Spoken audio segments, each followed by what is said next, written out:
봄 개편을 맞아서 새롭게 선보인 코너입니다. JB타임스 시작하도록 하겠습니다. 파트너죠. 더 막내 작가 나와 계십니다. 어서 오시고요. 네, 안녕하세요. 더막갑니다. 네. 토미윤님이 속보 김종배 형님 수염 깎았습니다. 응? 라고 속보를 전해주셨어요. 뭐 그 마스크를 이렇게 가리고 있으니까 그냥 깎은 거로 치죠. 아이고 오늘 만우절이라서 음. 장난치신 건데 글도 이렇게 다큐로 받으세요? 아, 오늘이 만우절인가요? 그렇죠. 4월 1일. 제가 방송에 집중하다 보니까 세월 가는 걸 몰라요. 아, 예, 알겠습니다. 네. 오프닝에 4월 1일이라고 읽으셨거든요. 네, 만우절이라 한 말이에요. 예, 알겠습니다. 네. 먼저 공지드릴 게 있습니다. 4월을 맞아서 특별 이벤트를 마련했습니다. 이벤트? 네, 요거는 거짓말 아니에요.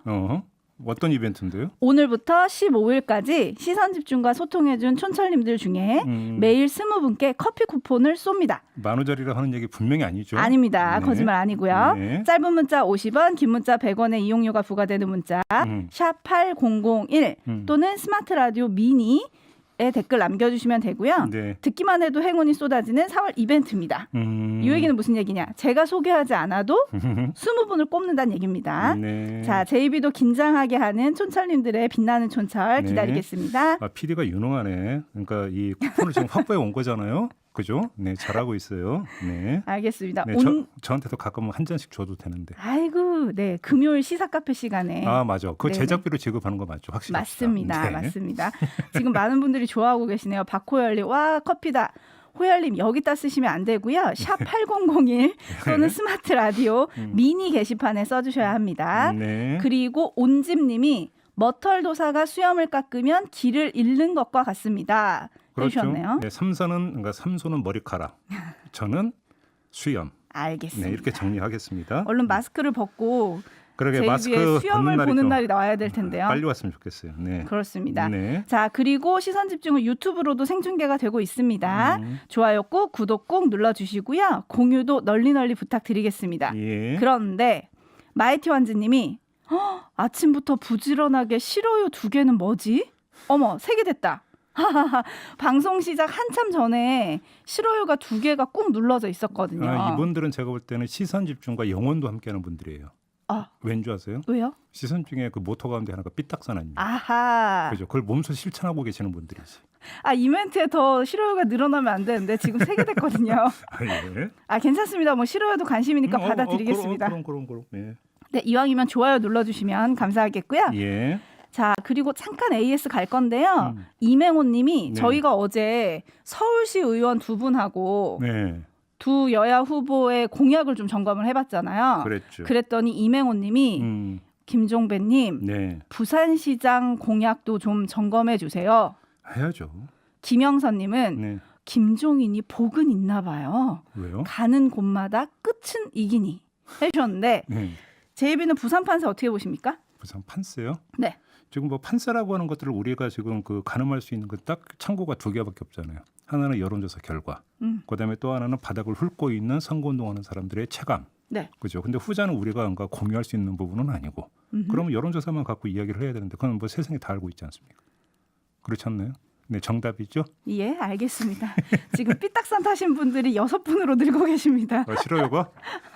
네. 알겠습니다. 이제 예. 그만하셔도 돼요. 싫어요. 네. 네. 듣다 보면 좋아지실 거예요. 네. 자, 제대로 알아야 할 뉴스 그리고 날카로운 분석까지 얹어서 살펴보는 시간입니다. JB타임즈 첫 번째 뉴스는 오디오로 먼저 만나보겠습니다. 더불어민주당 박주민 의원이 세를 놓은 서울 신당동의 아파트. 박 의원은 지난해 7월 3일 새로운 세입자와 계약을 맺었습니다. 보증금 3억 원, 월세 100만 원에서 보증금 1억 원, 월세 185만 원으로 올렸습니다. 당시 전월세 전환율을 적용하면 9.1% 정도 인상한 겁니다. 공교롭게도 박 의원이 전월세 인상 한도를 5%로 제한한 임대차 보호법 개정안의 발의자여서 비판이 나왔습니다. 네, 오디오에서 뉴스를 다 추려버렸기 때문에 제가 여기서 대을 풀 이유는 없을 것 같은데요. 네. 그죠? 자, 그럼 우리는 그러니까 체크 포인트만 좀 이야기를 해야 되는 거 아니겠습니까? 그렇습니다. 김상조 전 정책실장의 경우 거의 판박이다 어제 뭐 이런 식으로 언론이 뭐 많이 보도를 했더라고요. 네. 근데 엄밀하게 보면 좀 다르긴 하죠. 왜냐하면 김상조 전 실장은 갱신인 경우고 박주민 의원은 신규 계약이기 때문에 신규 계약은 이제 전월세 상한제 5%의 이제 규정을 받지는 않죠. 따라서 법으로만 따지면 문제될 게 없다. 형식 논리로는. 형식 논리로는. 그죠? 그러면 끝이냐? 아니죠. 그건 역시 각을 틀어서 좀 다른 문제를 좀 지적을 해야 될 것 같습니다. 네. 자, 다른 문제라고 하는 게 뭐냐? 자, 박주민 의원의 해명은 이랬습니다. 부동산 중개업소 사장이 내 입장을 알고 있기에 시세보다 많이 싸게 계약한다고 했고 나도 그렇게 알고 있었다. 이게 해명이었어요. 제가 이 해명에 주목을 하는데 그 이유가 너무 흡사하기 때문입니다. 어떤 거랑요? 어떤 경우랑 같은 당의 조응천 의원의 경우랑. 아하. 자, 조응천 의원도 그 주택임대차보호법 시행 한 달 전에 부부 공동 명의의 대치동 음마아파트 전세 보증금을 9% 올려서 갱신 계약하지 않았습니까? 그랬죠. 이 보도가 나오니까 조응천 의원이 뭐라고 해명을 했냐면 시세보다 싸게 재계약한 거다라고 해명을 했어요. 그랬어요. 네. 그러면 두 의원의 해명에 그러니까 그 공통되게 등장하는 단어가 뭡니까? 시세입니다. 네. 시세보단 싸다. 그렇죠. 자, 판단의 잣대로 두 의원은 모두 시세를 들고 있는데 주택임대차보호법의 취지는 임차인의 부담이 가중되는 걸 막자는 거잖아요. 그렇죠. 여기서 부담이라고 하는 게 시세보다 더 많이 올려줘야 되는 부담이 아니었어요. 주택임대차보호법은 그렇지 그렇죠. 않습니까? 네. 2년 전 계약보다 더 많이 올려받는 것을 막아야 된다라고 하는. 왜 그러냐면 5% 이내로 하자. 네. 임차인의 어떤 지급 능력에 한계가 있기 때문에. 그러니까 주택임대차보호법의 부담의 핵심은 지급 능력이잖아요. 2년 전의 비교. 근데 왜 이걸 자꾸 시세하고 비교를 합니까? 그잖아요. 이거는 논점 흐리기거든요. 간단히 네. 얘기를 하면 네. 한마디로 뭐 그렇게 정리를 해야 되는 거잖아요. 네. 한 의원은 법원 발의자였고 다른 의원은 해당 상임위 간사이니까 전월세 상한제의 취지가 뭔지는 누구보다 잘 알 거 아닙니까? 네. 근데 왜 엉뚱한 상환 논리를 갖다 대냐? 음. 저는 이 점만 지적을 하겠습니다. 그렇습니다. 뭐 변명의 여지 없이 민심을 좀 흔드는 뉴스인 거는 맞는 것 같은데요. 예. 지금 촌철님들도 이상식님 같은 경우는 정의를 부르짖던 위선자라는 말이 좀 딱 맞는 것 같다. 빈첸시오 드폴님도 실망이다라고 해주셨는데 또 어떤 분들은 비판받아 마땅하지만 다른 분들은 지금 뭐 박주민 의원 말고도 사실은 임대차 계약 올려받았던 분들이 좀 있잖아요. 그렇죠. 그런 분들은 어떻게 해명을 하고 있냐 그런 것까지 좀 짚어달라. 네. 뭐 이런 얘기들이 지금 올라오고 있습니다. 네. 그리고 의원 중에 왜 이렇게 건물주가 많냐. 이건 이제 아파트 한 채 소유한 거를 건물주라고 하긴 좀 그렇고. 네. 근데 네. 이제 그 전에 나온 것 중에는 이제 건물주도 있긴 있더라고요.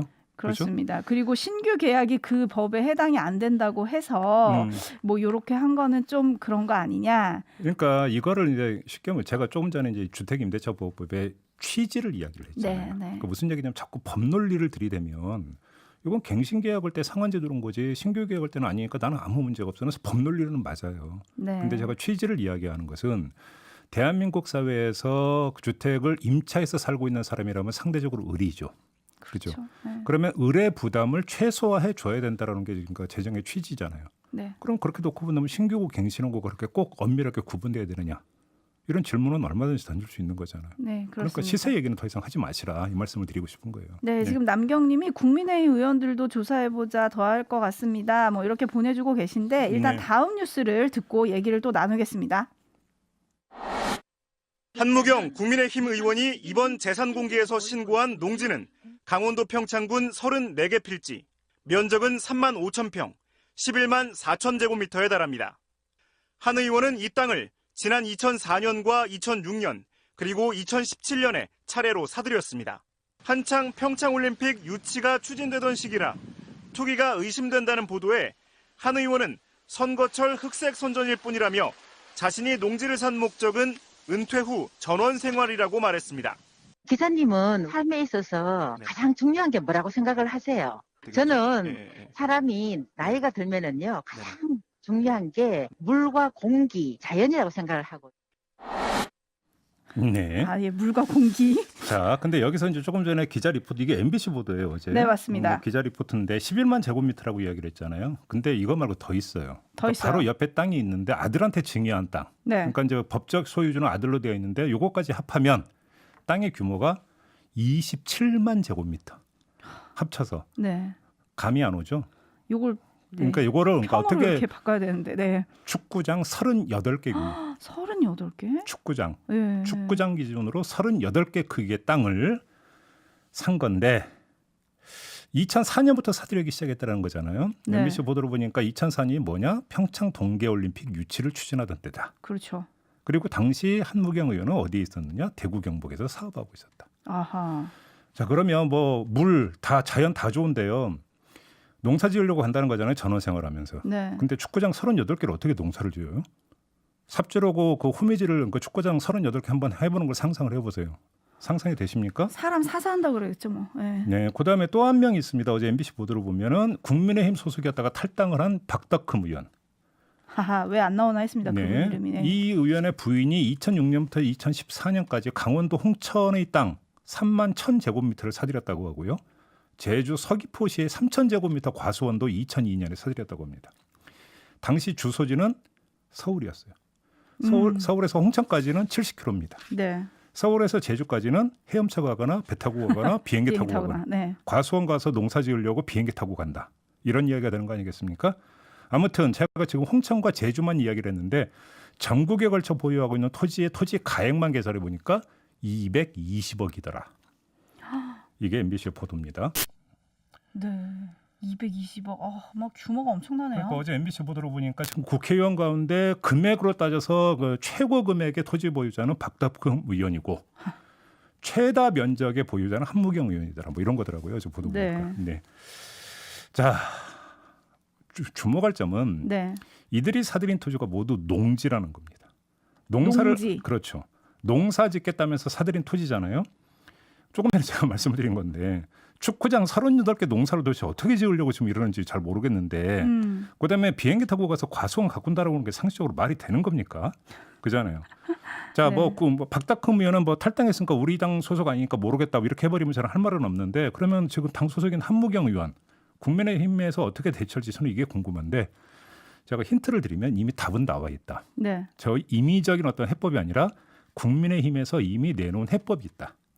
그게 무슨 얘기냐면 문재인 대통령이 양산 사저 문제를 제기한 적이 있지 않습니까? 국민의힘에서. 그랬죠. 농지법 위반이라고 하면서 뭐라고 했냐면 LH 투기와 다를 바가 없다고 했거든요. 그랬죠. 그러면서 이 당의 대변인은 농민단체의 주장을 인용을 해서 불법 소유 중인 농지를 매입해 농지의 공공성을 높여야 한다고 했어요.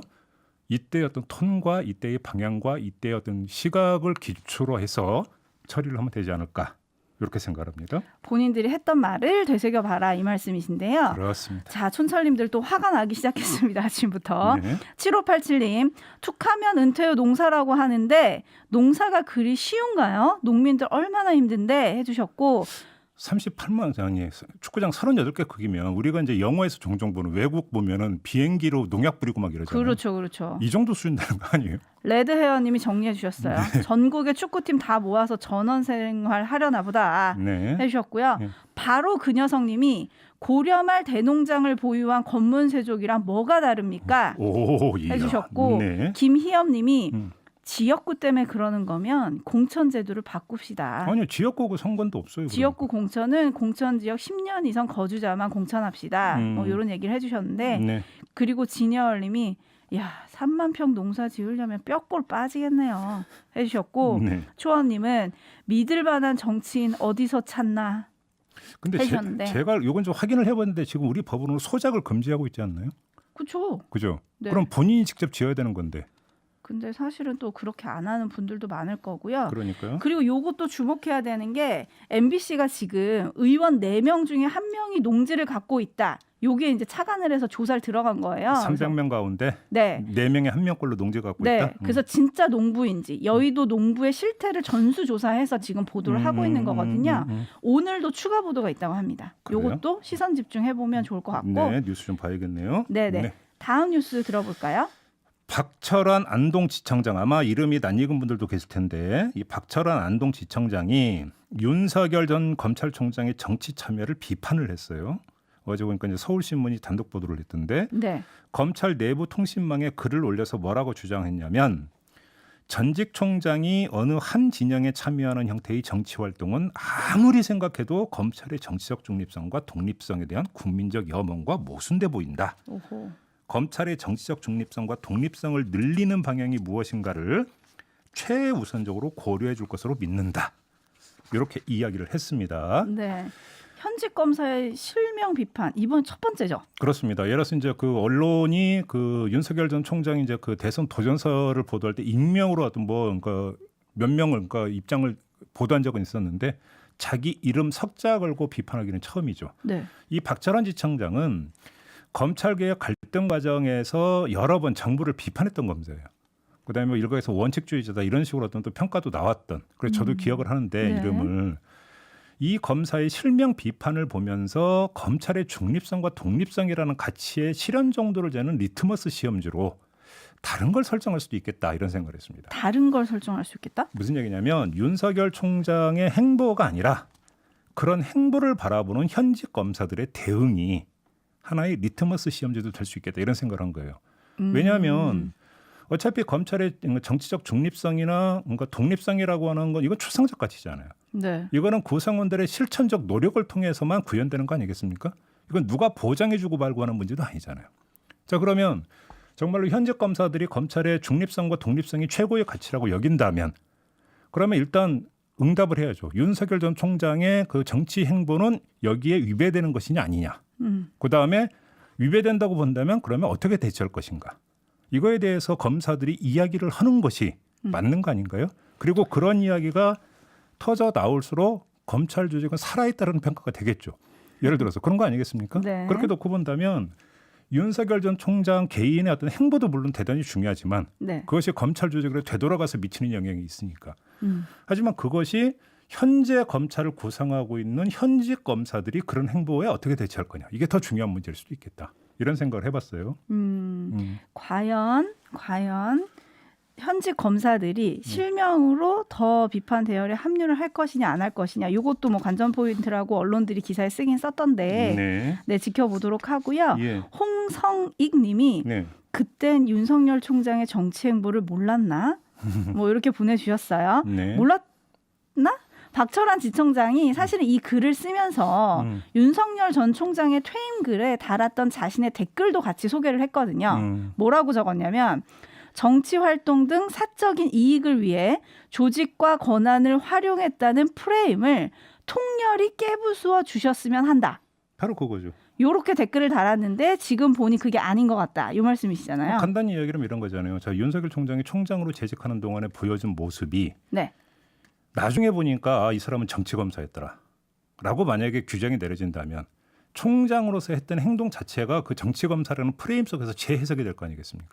그러면 그것이 검찰 조직 전체에 어떤 영향을 미칠 것인가? 이걸 봐야 된다는 거 아니겠어요? 그렇죠. 검사들이 우려하는 것도 바로 그 점이라고 봐야 되는 거 아니겠습니까? 그렇죠. 네. 플라이 MC님이 윤석열 허참 거참 나원참 허참 보내주셨어요. 허참. 네, 오랜만에 들었네요. 허참. 네. 네, 이제 마무리를 좀 해야 되는 시간인데요. 네. 커피 쿠폰 달라는 메시지가 폭주하고 있습니다. 언제 보내주냐 궁금해하시는 분들도 계신데요. 예. 요거는 사실은 저희가 개편을 맞아서 저희랑 조금 더 친해지자 이런 의미로 마련을 한 거라서 저희가 오늘 보내주신 분들 중에 제작진이 20분을 뽑아서 네. 내일 아침에 어. 시선집중 시작하기 전에 예. 시선집중 들으실 때 모닝커피로 드시라고 오호. 시선집중 시작하기 전에 예. 보내드리도록 하겠습니다. 나도 한 잔. 예, 알겠습니다. 제이비. 네. 네, 알겠습니다. 많이 보내주세요. 네. 자, 이렇게 마무리하겠습니다. 더마카 수고하셨어요. 감사합니다.